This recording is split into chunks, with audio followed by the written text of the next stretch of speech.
Now let's dive deep into this big LGBTQ story for today. I'm Bishop Darrell Watkins, and let's queer up faith. Vatican opens the door to reform as Pope to meet LGBTQ+ equality group in Rome.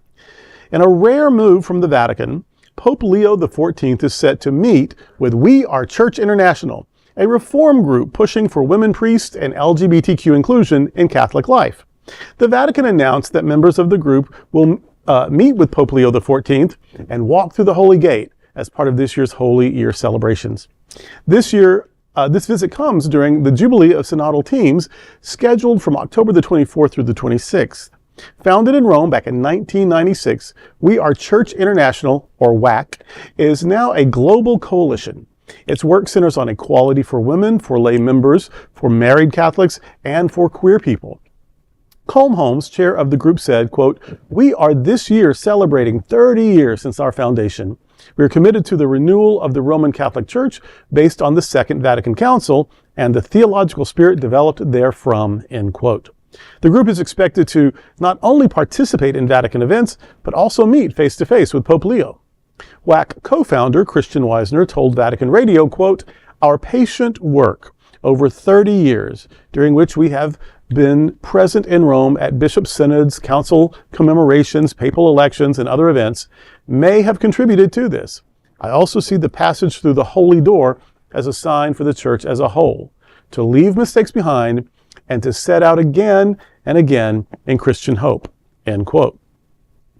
This meeting is seen as a hopeful moment for LGBTQ Catholics, especially since Pope Leo has previously insisted that family is, quote, "founded upon the stable union between a man and a woman," end quote.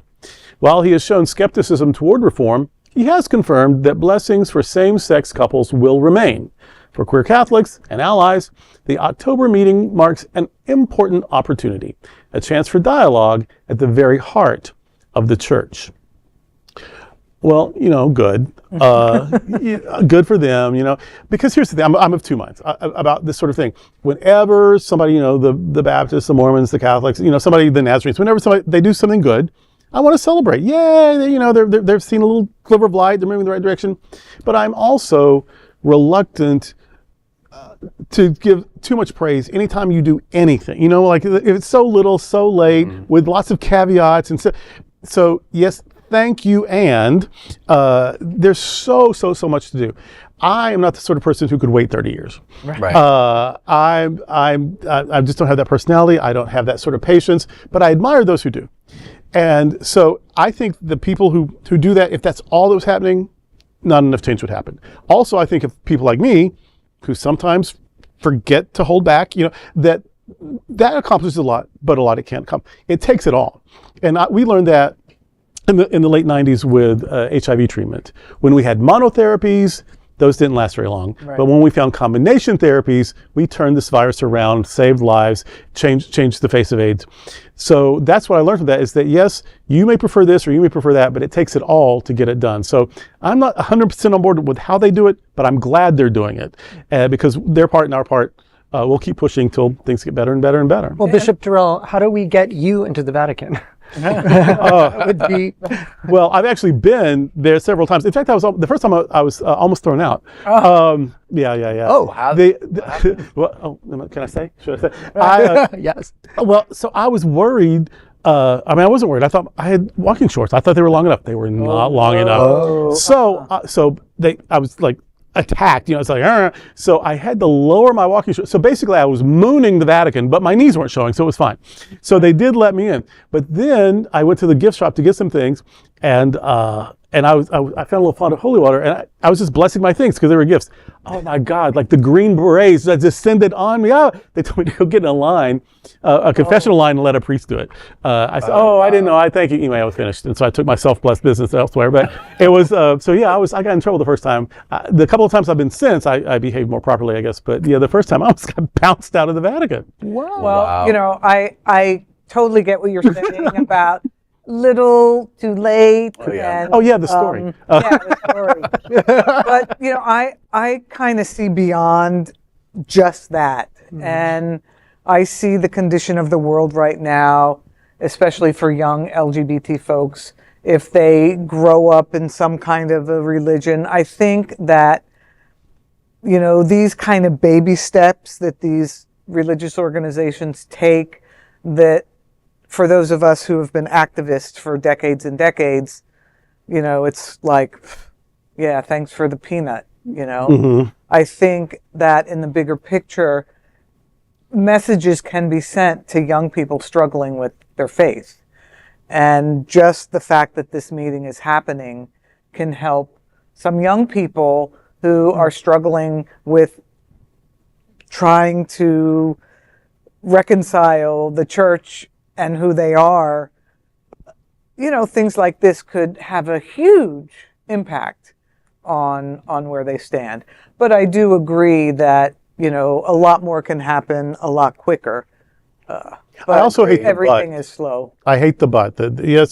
We'll bless this, but we value, but we'll bless this, but a marriage is only this. And I'm just not really willing to take marriage or sexuality advice from lifelong celibates, especially when there is a lot of evidence that they're not even doing that. Right. So keeping that vow. So yeah, and if you are by choice living a complete celibate lifestyle while also wearing a bit of drag, that is an alternative lifestyle. Right. It's legit. Good on you. Bless you. Hope you're happy. But for someone who has chosen an asexual life, which is odd because ace is an orientation, you can't choose it, but they try to choose it, and that's why they get in a lot of trouble. Right. But so that for you to be living outside the norm, judging other people who live outside the norm, it just rubs me the wrong way.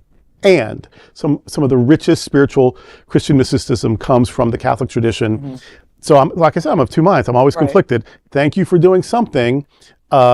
Meanwhile, it's the 21st century. You might want to do a bit more. I have to agree. I mean, I grew up in the church, not Catholic, Southern Baptist, and I removed myself from the church just because I felt like there was always a, like you said, and or but. Right. And I feel like if I'm going to, just exist as I am, I don't need a rule book for that. I'm just going to be me. And I remember when I was 16 years old, growing up in the South, I was gay bashed, my jaw was broken, and it always ended up going back to, always hearing things from people around me saying like, well, if you were this way or this way, these things wouldn't happen. It's like, well, I'm loving the fact that, we can excuse violence on people. Right. Right. Yeah, and if you weren't an asshole, you wouldn't be punching people. I mean, Right, there's that, Exactly. Yeah. Yeah. So, I mean, as far as this topic goes, I am hopeful. I feel like, as far as, if we were to compare in, past, decades and decades, how far we've come as a community, obviously there's a long way that we've come, but there's a lot longer way to go. And I feel like these baby steps are just that. They're just baby steps, And Thanks for not burning me at the stake. Right, and I feel like they're also just PR things. I feel like sometimes, like, well, if we'll do this thing, it'll be on the news, and people will say we've made this baby step, and say, okay, well, stop making the baby steps, make the effort. Yeah. I did believe the previous Pope. I really believe that he was trying to be pastoral. Yes, and I think he was even pushing himself because he was seeing people as people, and he cared about people. I don't know that I've gotten that vibe from his predecessors. I'm still feeling out the current one, but let's see what happens with this meeting. I mean, the meeting is the step. For God's sake, prove me wrong. Just really, Yes, I will celebrate. absolutely. I will tell the world I was so wrong. He's the greatest Pope. But We'll see. show me. Time will tell. Show me. Right. Well, that is a big LGBTQ story for today. There is no other queer nonprofit media platform like this in the entire world. Support our LGBTQ stories by subscribing to and sharing Queer News Tonight.